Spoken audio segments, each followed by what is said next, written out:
the PYD, YPG, that is the Syrian Kurdish offshoot of the PKK, the separatist Kurds in Turkey, as the partner of the United States.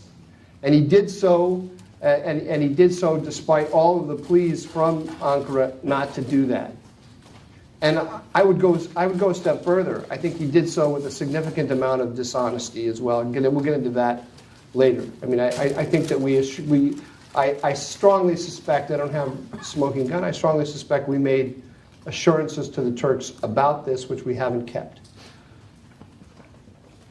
That decision to arm the I'm just going to, for the sake of discussion, I'm not going to even play games. We're going to call it the PKK. I'm not going to arm the PKK in Syria.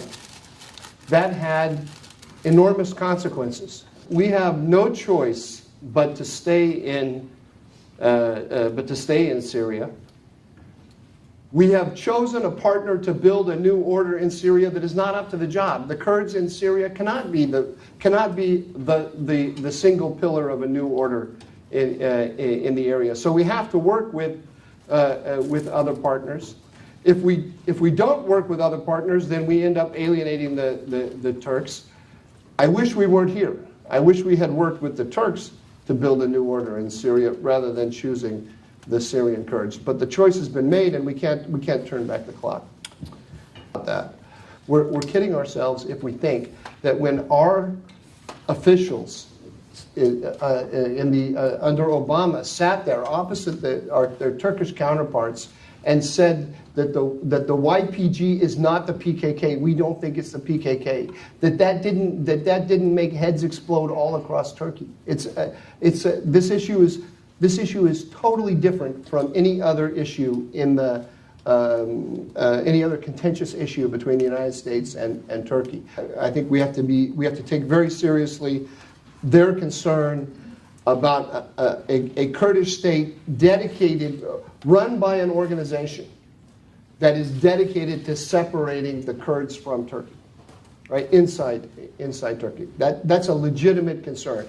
We have to take that into consideration, but we also have to say to the Turks, the alliance that we have in Syria is with the PKK. So we throw out the word Kurd as a shorthand.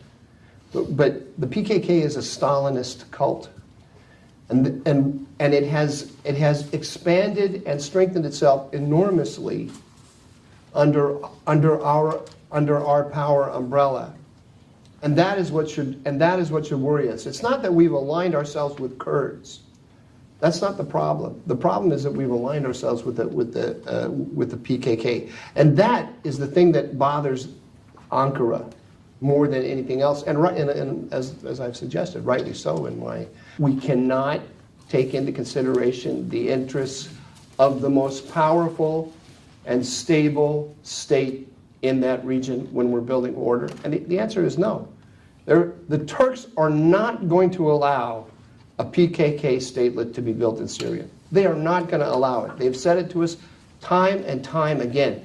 It's not going to happen. If we think that we're going to stop them somehow without massive military force, we're kidding ourselves. Say that the Obama administration promised them that we would not allow the PKK to move west of the Euphrates.